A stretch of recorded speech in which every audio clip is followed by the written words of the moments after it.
Hello, मैं animistic. कहानी शुरू होती है एक मैजिकल एकेडमी में, जहाँ पर मैजिक के टैलेंट को सबसे ज़्यादा वैल्यू दी जाती है। हमारा प्रोटैगनिस्ट विल के पास मैजिक के लिए कोई एप्टीट्यूड नहीं है और उसको लगता है कि ऐसे टैलेंटलेस लोग भी मैजिक एकेडमी में आगे बढ़ सकते हैं। विल को श्योर नहीं है, लेकिन वो अक्सर डंजन्स जाता है मॉन्स्टर को मारने के लिए, ताकि वो स्ट्रांग हो सके, भले ही वो मैजिक ना यूज़ कर सके। एक दिन एकेडमी में डिस्ट्रैक्टेड विल को क्लास के सामने बुलाया जाता है। उसे कहा जाता है कि वो कैटलिस्ट का यूज़ करके एक फ्लेम कंजोर करे। विल अपनी लैक ऑफ मैजिक टैलेंट की वजह से डर के मारे कांप रहा होता है। जैसे वो फेल होता है फ्लेम कंजोर करने में, पूरी क्लास उसका मजाक उड़ाती है। इंस्ट्रक्टर बहुत डिसअपॉइंटेड होता है क्योंकि ये एकेडमी बहुत ज़्यादा ही प्रेस्टिजियस है और ये एम्बैरेसिंग है कि विल बेसिक्स मैजिक भी नहीं कर सकता।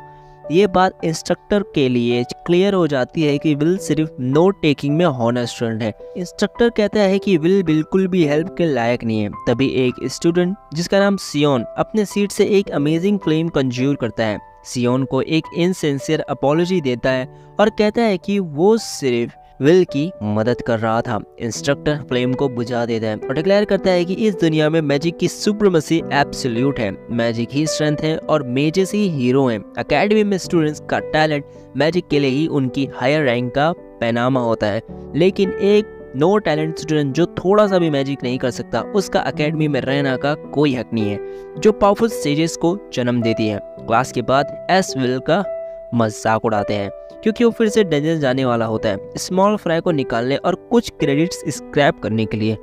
एक लड़की कोलेट इंटरवेन करती है, लेकिन सियोन समझ नहीं पाता कि एक हॉनर स्टूडेंट जैसे कोलेट क्यों एक नोबडी जैसे विल का सपोर्ट कर रही है। कोलेट डिक्लेयर करती है कि विल सबसे हार्ड वर्कर है जो वो जानती है और वो अपने दोस्त का इंसल्ट नहीं सुनेगी। सब लोग शॉक में हैं कोलेट को ऐसा बोलते हुए सुनकर, लेकिन सियोन पॉइंट आउट करता है कि सिर्फ हार्ड वर्क से ही मैजी वेंडर नहीं बन सकता। विल का कोई चांस नहीं है एक मैजी वेंडर बनने का और सियोन अपना वक्त एक नो टैलेंट जैसे विल के साथ वेस्ट नहीं करेगा। सियोन इंस्ट्रक्टर से एग्री करता है और विल को एकेडमी छोड़ने को कहता है, लेकिन कैलॉट सियोन को कह देती है कि वो जाकर अपना काम करें। कैलॉट विल को कंसोल करते हुए कहती है कि उनका प्रोफेसर में कुछ गलती है, लेकिन विल उन्हें दोष नहीं दे सकता क्योंकि वो सही है। विल कुछ स्मूथ टॉकिंग करते हुए कोलेट से कहता है कि जब तक उसके पास उसके साथ एक क्यूटी जैसा कोलेट है, तब तक उसको और किसी चीज़ की परवाह नहीं है। कोलेट बहुत फ्रस्ट्रेटेड हो जाती है और विल माफ़ी मांगता है क्योंकि उसे छोटी उम्र में ही लड़कियों को कॉम्प्लीमेंट करना सिखाया गया था। वो कहता है कि उसकी क्यूटनेस बिल्कुल ऑब्जेक्टिव है और इससे कोलेट और भी फ्रस्ट्रेटेड हो जाती है। कोलेट खुद को याद दिलाती है कि वो एक नोबल की वारिस है और उसे कंपोज रहना चाहिए।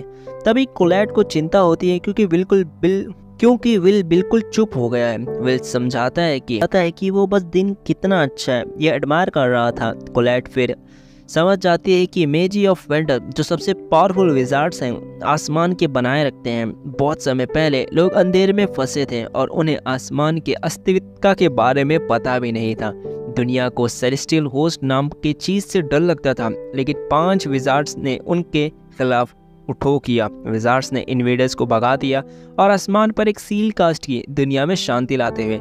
मेजी ऑफ वेंडर का टाइटल सिर्फ स्ट्रॉन्गेस्ट को दिया जाता है और यह टाइटल कई युगों से पास होता आया है। जब विल छोटा था, एक लड़की एलोरिया ने उसे आसमान की दूसरी तरफ क्या है इसकी कहानियाँ सुनाई थी। वहाँ एक सुंदर सनसेट है जो हर चीज़ को ब्राइट रेड देता है। उसने सोचा कि अगर वो मेजी ऑफ वेंडर बन सके तो वो सनसेट देख पाएंगे। विल चाहता था कि वो सनसेट मिलकर देखें, इसलिए उन्होंने कसम खा ली थी। विल को अब लगता है कि ये सिर्फ एक बचकानी कसम थी, लेकिन ओलिरिया सच में टैलेंटेड थी और उसने सबसे यंगेस्ट एज में मेजी ऑफ वंडर का टाइटल पा लिया। इसलिए वो टॉप टावर चली गई और टैलेंटलेस विल पीछे ही रह गया। विल अपने प्रॉमिस को नहीं भूल पाता, इसलिए वो हार्ड वर्क करता है ताकि एक दिन उसके साथ खड़ा हो सके। बाद में विल को प्रोफेसर नेर कहती है कि वो फिर से डंजन गया था। सबसे बुरी बात यह है कि विल 7th फ्लोर तक चला गया था और नेर को डर है कि एक दिन विल अपनी जान गंवा देगा। विल माफ़ी मांगता है और अपने क्रेडिट्स के बारे में पूछता है, जो नेर को और भी अपसेट कर देता है। विल ने डंजन में एक एविल गार्ड को एलिमिनेट किया था, इसलिए नेर उसको 2 क्रेडिट्स देता है। विल बहुत खुश होता है और नेर शॉक होता है कि उसने अब तक मेजी ऑफ वेंडर बनने का सपना नहीं छोड़ा। विल पूछता है कि इसमें क्या गलत है, तो नेर समझाता है कि आगे उसके लिए क्या क्या मुश्किलें हैं। टावर तक पहुंचने से पहले विल को अपर इंस्टीट्यूट में एडवांस करना पड़ेगा। इसके लिए उसको 3 करिकुला में प्रोफिशिएंट होना पड़ेगा, राइटिंग, स्पेल वर्क और प्रैक्टिस। उसको तीनों में बहुत सारे क्रेडिट्स चाहिए होंगे, लेकिन विल मैजिक यूज़ ही नहीं कर सकता और स्पेल वर्क क्रेडिट्स कभी नहीं कमा सकता। विल को ये अच्छी तरह पता है, इसलिए वो डंजन में कलेक्ट करने पर फोकस करता है। अनफॉर्चुनेटली नायर को फिर विल को याद दिलाना पड़ता है कि सिर्फ प्रैक्टिस से एडवांस करना इम्पॉसिबल है। विल काफ़ी डिजेक्टेड हो जाता है, तो नायर उसका मोरल लिफ्ट करते हुए कहता है कि मेज ऑफ बंडर बनने का सपना छोड़ दो, पहले ग्रेजुएशन की चिंता करो। एकेडमी से फेल होने से बचने के लिए विल को रीसेंट एग्जाम में क्रेडिट्स नहीं मिले। इसका मतलब उसको वीक के एंड तक 4 क्रेडिट्स अर्न करने हैं, सिर्फ 2 दिन बचे हैं। तो विल अपने नोट्स में ऐसे मॉन्स्टर को ढूंढने की कोशिश करता है जो 4 क्रेडिट्स के लायक हो। नायर उसकी मदद करना चाहता है, लेकिन ट्रबल से बचने के लिए वो कहता है कि वो सिर्फ अपने आप से बात कर रहा है, और एक रिपोर्ट रिवील करता है कि एक पर्टिकुलर मॉन्स्टर के बारे में जो 6th फ्लोर पर डंजन में है, उसका नाम बैस्करविले है, और वो वही मॉन्स्टर है जो विल को चाहिए। और अनफॉर्चुनेटली सियोन सब कुछ सुन लेता है और एक एविल प्लान बनाता है कि वो श्योर है कि इस बार वो नो टैलेंट स्क्रब विल को एकेडमी से हमेशा के लिए निकलवा देगा। कुछ देर बाद विल को 6th फ्लोर पर ढूंढने जाता है। डंजन में विल पहले ही बास्करविले से लड़ चुका है, इसलिए वो 4 क्रेडिट्स अर्न करने के लिए ईगर है। वो अपने वरीड कैट फ्रेंड्स को कहता है कि चिंता ना करें, क्योंकि वो आ जाएगा, ताकि वो लास्ट टाइम की तरह जल कर खाक ना हो जाए। नज़दीक ही सियोन और उसके क्रोनीज मॉन्स्टर को ढूंढ रहे हैं, और वो चाहते हैं कि विल से पहले उस मॉन्स्टर को ख़त्म कर दे ताकि विल को क्रेडिट्स ना मिले। For being short on credits, Sion के बड़े 6th फ्लोर पर होने को लेकर वरीड है, लेकिन सियोन उन्हें याद दिलाता है कि वो स्कूल की एलीट्स में से एक है। सियोन को विल देखकर सीरियस इशू हो जाते हैं, क्योंकि उसके नज़र में एक नो टैलेंट लूज़र को मैजिक ऑफ वंडर के बारे में बात करने का कोई भी हक नहीं है। उसके हिसाब से विल को एकेडमी में होने का कोई हक नहीं है। तभी एक हॉरिफाइंग टर्न ले लेता है जब एक मॉन्स्टर सियोन के एक आदमी को बुरा हाल कर देता है। ये मॉन्स्टर इतना टेरिफाइंग है कि लड़के का खून उसके फीस्ट पे टपक रहा होता है, और सियोन का दोस्त हॉरर में चिल्लाता है। विल स्क्रीम सुनता है और दौड़ पड़ता है, क्योंकि उसे लगता है कि कोई अटैक हो रहा है। विल अपनी इनक्रेडिबल स्पीड दिखाता है और सियोन को बैटल में देखकर शॉक होता है। उस मॉन्स्टर को एविल सेंटिनल के रूप में पहचानता है, क्योंकि उसने कभी पर्सनल में ऐसा नहीं देखा था। ये बीस्ट इनक्रेडिबली डेंजरस है और इसकी कीमत 10 क्रेडिट्स है। यह टेरिफाइंग मॉन्स्टर यूजुअली डंजन के लोअर लेवल्स में रहता है, तो विल सोचता है कि वो वहाँ क्या कर रहा है। टेरिफाइड सियोन मॉन्स्टर को दूर रहने के लिए भीख मांगता है जब वो अटैक करता है, लेकिन उसकी मैजिक का कोई असर नहीं होता। सियोन का कोई चांस ही नहीं बनता, और विल रियलाइज करता है कि सेंटिनल एक अलग ही लेवल पर है। सियोन डेस्परेटली अटैक करता है, लेकिन फियरसम बीस्ट आगे बढ़ता जा रहा था, इसलिए विल डिसाइड करता है कि उसे ही कुछ करना पड़ेगा। लेकिन तभी विल अपने आप को शॉक में पाता है, क्योंकि वो सोचता है कि क्या उसकी कोई ऑब्लिगेशन है सियोन को बचाने की। सियोन ने सिर्फ उसका मजाक बनाया और उसको बुली किया। उसके दिमाग में मेमोरीज फ्लड हो जाती है सियोन ने उसके साथ कितना बुरा बिहेव किया, और वो सोचता है कि सियोन को पीछे छोड़ देगा ताकि उसकी जान लेने देना जस्टिफाई होगा। लेकिन फिर विल को एलोरिया की बात याद आती है। उसने कहा था कि विल सबसे ज़्यादा काइंड और ब्रेव है जो उसने कभी देखा।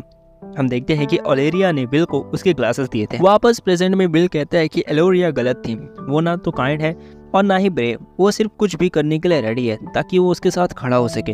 विल अपने बैटल ग्लासेस पे पहनता है और आगे बढ़ता है। वो मॉन्स्टर के इमेंस अटैक को रोकता है और डिक्लेयर करता है कि वो एक अकेला तलवार बनेगा।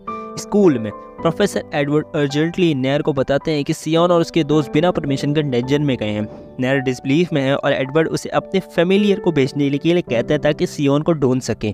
बच्चों को सीरियस डेंजर में देखकर नेयर तैयार हो जाता है और पूछता है कि क्या वो किड्स 6th फ्लोर पर हैं। एडवर्ड बताता है कि वो 6th फ्लोर पर गए हैं और नेयर शॉक होता है कि लेकिन कहता है कि अगर वो 6th फ्लोर पर है तो चिंता करने की कोई बात नहीं। एडवर्ड याद दिलाता है कि 6th फ्लोर कितना डेंजरस है, लेकिन नेयर समझाता है कि सब ठीक है क्योंकि विल वहाँ है। डंजन में विल अपनी इमेंस फाइटिंग एबिलिटी दिखाता है जब वो सेंटिनल को फेंड ऑफ कर देता है और उसकी एक उंगली काट देता है। इन्फ्यूरिएटेड बीस्ट विल पर अटैक करने की कोशिश करता है, लेकिन विल इतना फास्ट है कि वो केव में सोर करता है और इजीली डेब्रिस डिफ्लेक्ट करता है जो मॉन्स्टर उस पर फेंकता है। आखिरकार विल मॉन्स्टर के बैक पर चढ़ आता है और सियोन शॉक देखता है क्योंकि उसने यकीन नहीं होता कि ये वही विल है जो स्कूल में होता है। प्रोफेसर क्रिस्टल बॉल से फाइट देख रहे होते हैं और एडवर्ड विल को देखकर विश्वास नहीं कर पाते। नेयर फिर रिवील करता है कि विल एक ट्रू आउटलियर है। उसके पास सुपर ह्यूमन स्ट्रेंथ है जो एक मेज के पास कभी नहीं होती, और एक बॉडी जो ड्वार्फ जितनी टफ है। ये सब नहीं, उसके पास इनक्रेडिबल ऑब्जर्वेशन स्किल भी है जो उसे एनिमी स्ट्रेटजीज को एक बार देखने पर समझने देती है। विल इसे डेमोन्स्ट्रेट करता है जब वो एक अटैक डॉज करता है जो मॉन्स्टर ने अभी उसे किया था और उसका आर्म काट देता है। नैर मानता है कि विल मैजिक यूज़ नहीं कर सकता, लेकिन इस वर्ल्ड में जो मैजिक यूज़र से भरा हुआ है विल एक ही वॉरियर है। अब विल मॉन्स्टर की जायंट स्वॉर्ड उठाता है और जैसे ही बीस्ट इन्फ्यूरिटेट होता है विल अटैक के लिए तैयार हो जाता है। सियोन ने अब तक 1 इंच भी मूव नहीं किया था क्योंकि वो विल की स्ट्रेंथ को स्टर्न्ड है। मॉन्स्टर्स बीस्ट एक पावरफुल बीम अटैक अनलीश करता है, लेकिन विल उसे स्वॉर्ड से रोक देता है। नैर कंटिन्यू करता है समझाने के लिए कि विल कितना पावरफुल है, यह डिक्लेयर करते हुए कि उसकी स्वॉर्ड का स्लैश लाइटनिंग से ज़्यादा है। विल ये साबित करता है जब वो मॉन्स्टर को सीधा काट देता है। मॉन्स्टर की बीम को सीधा काट कर विल मैसिव डैमेज करता है और मॉन्स्टर को अटरली डिफीट कर देता है। विल सियोन के लिए कंसर्न दिखाता है, लेकिन सियोन इतना गुस्सा होता है कि वो अपने मुंह से खून निकालने लगता है। एडवर्ड भी उतना ही अपसेट होता है क्योंकि वो बिलीव करने से इनकार कर देता है कि कोई जो मैजिक यूज़ नहीं कर सकता वो मैजिक को सरपास कर सकता है। कुछ देर बाद विल एकेडमी लौटता है और बहुत अपसेट नैर को पता है विल ने सेंटिनेल को एलिमिनेट कर लिया होता है, इसलिए नैर ऑफिशियली उसे 10 क्रेडिट्स अवार्ड करता है। ये था हमारा पार्ट 1। जैसे ही नेक्स्ट एपिसोड आएगा मैं उसकी भी वीडियोस बना दूंगा। तब तक के लिए आप लोगों को ये वीडियो देखिए, लाइक कीजिए, सब्सक्राइब कीजिए और कुछ कमेंट करके ये वीडियो को ज़रूर से शेयर कीजिए। मिलते हैं नेक्स्ट वीडियो में, तब तक के लिए बाय बाय।